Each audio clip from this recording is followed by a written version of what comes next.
Morning guys, welcome back to the channel and welcome back to another video.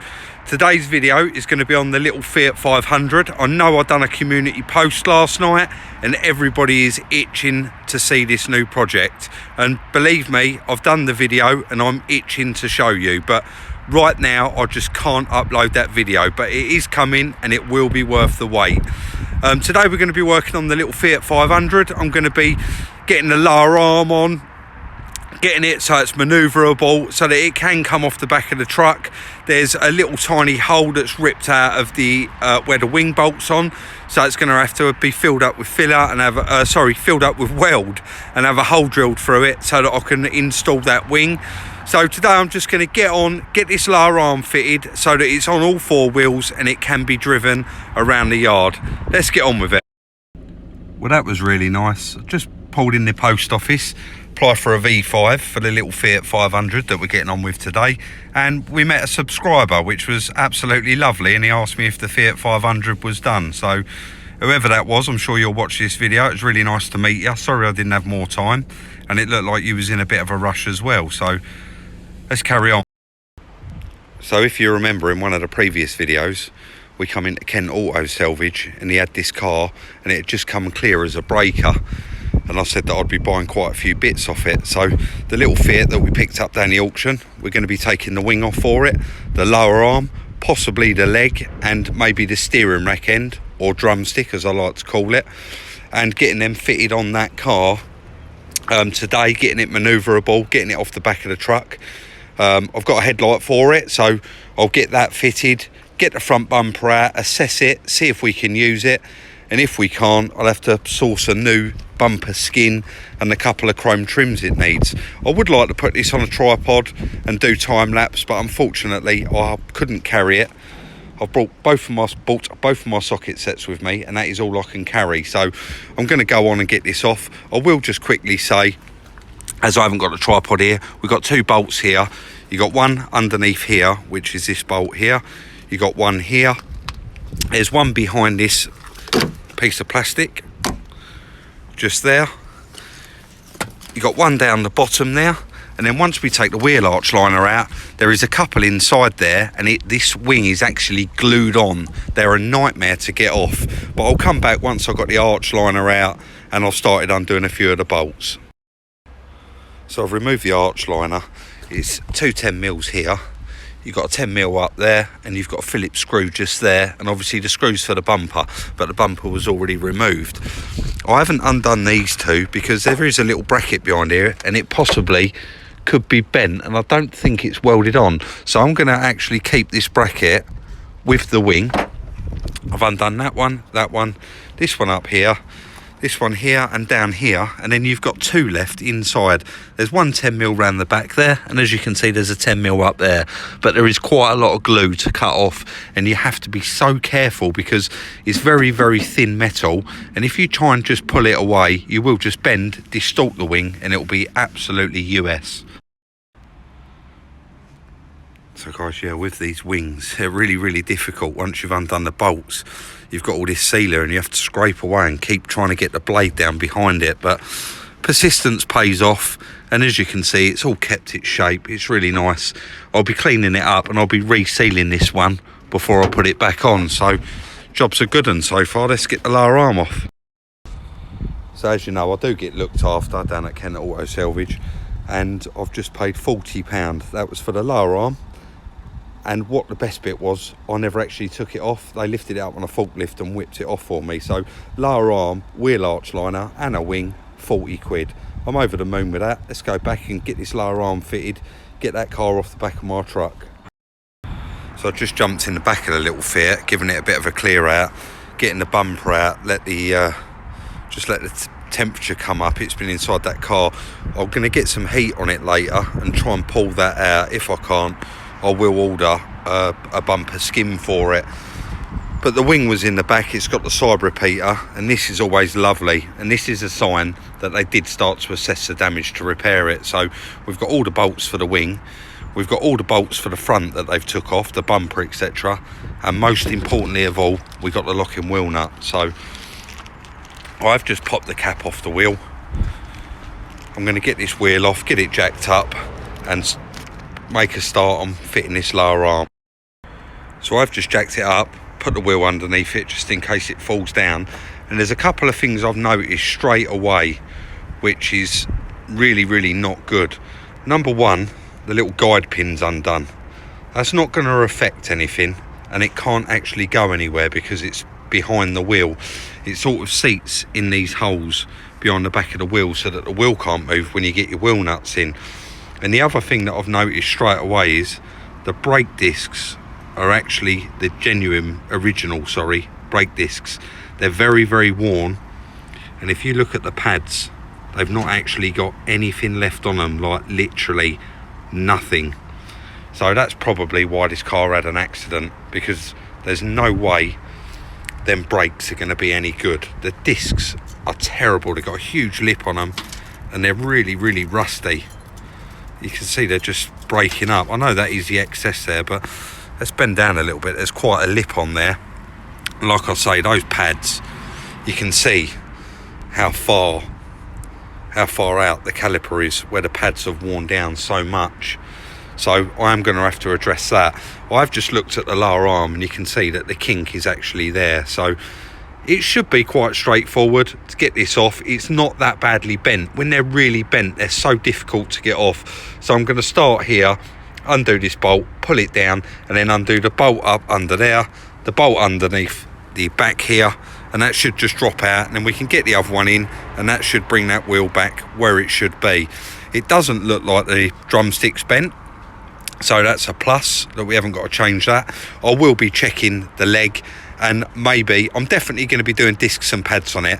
They're absolute peanuts to do, and it'll be really nice when I sell it that it has got brand new brakes on it as well. So I'm going to get on, guys. Like I said, I haven't got a tripod today, so I can't time lapse this, but I will keep coming in and out and letting you know how I'm getting on with it.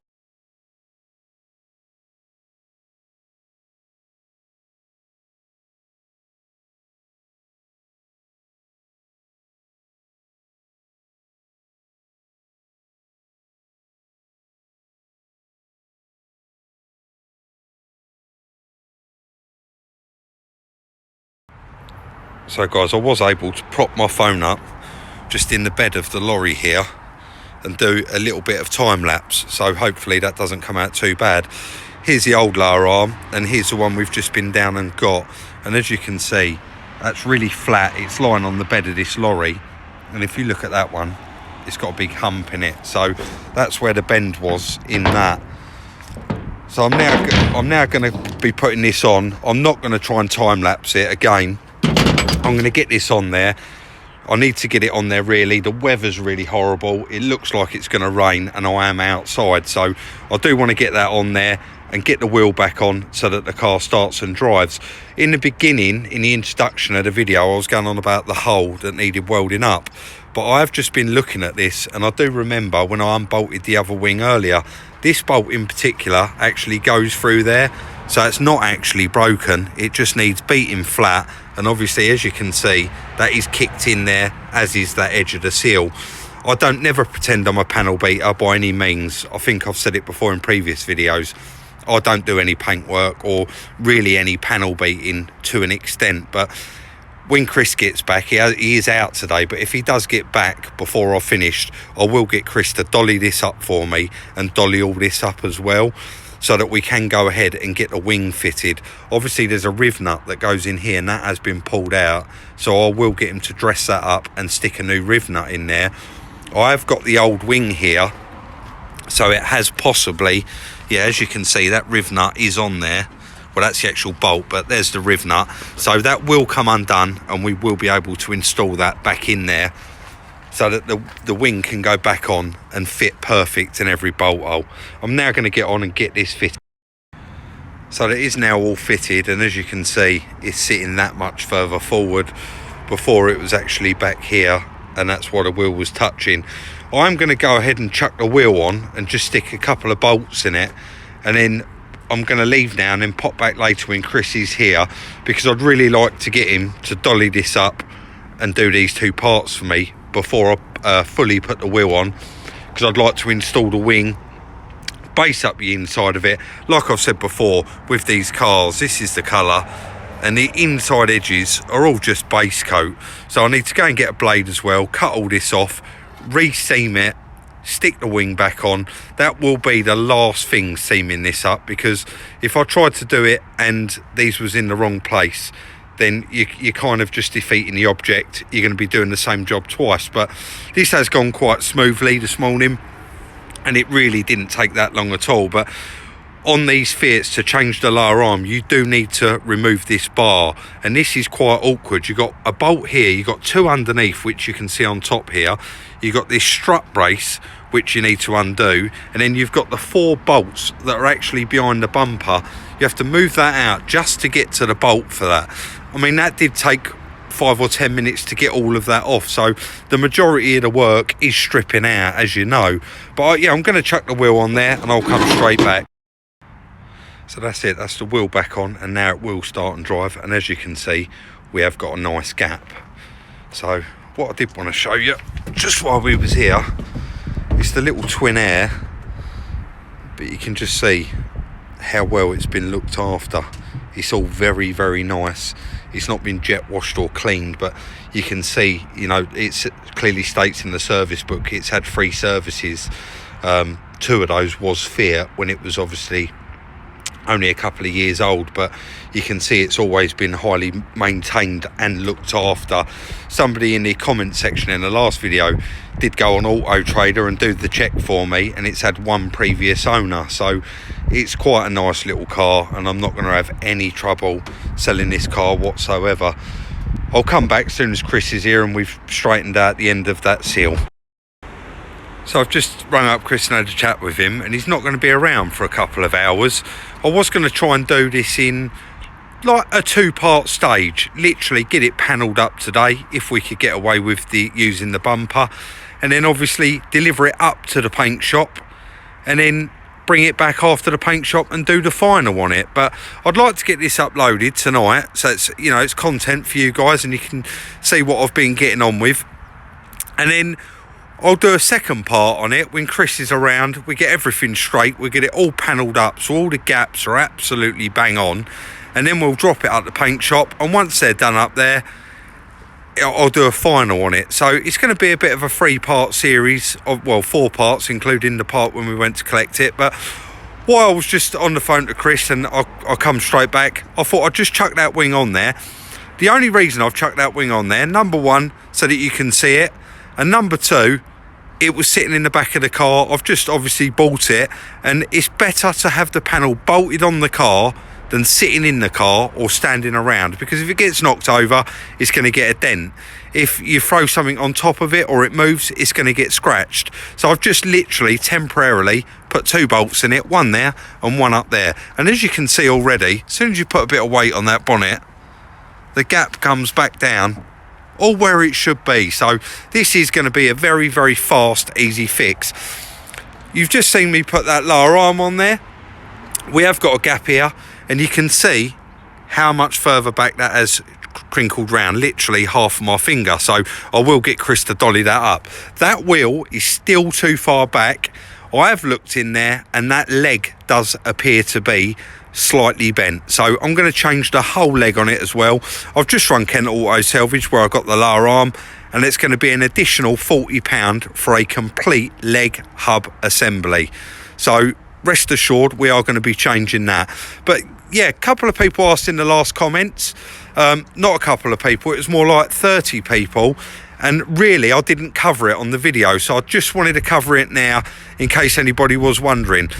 I had about 30 people all ask me, Rob, does the forklift ruin the cars lifting it up? From personal experience, I've never had a car damaged underneath by a forklift, because the forks obviously go under this front panel, they go under the car, under the subframe, and then they come straight out the back and they go absolute straight underneath the rear beam of the car. I have looked down before underneath some of the cars, and you do have a couple of little scrapes. Sorry guys, I'm just bending down here. You do have a couple of little scrapes now and then on the underside of the beam here, but it's nothing that you can't just cover up, and you can see a bit of mud's flicked up there from the forks, but you don't actually get any damage from the forklifts. They are quite careful with them, and obviously if they bought the car out and it had undercarriage damage and that wasn't in the description, then you could refuse to take that car. So they are quite careful, and I do always look as they're loading them on. I have a good look underneath. So that will be a wrap for today. If you haven't already, don't forget I do have Instagram. It's Salvage Rebuilds. If you haven't already subscribed, please consider subscribing. I upload videos like this all the time. And if you enjoy the video, give it a thumbs up. And as usual, please like, share, subscribe, and I'll see you in the next video. Thank you.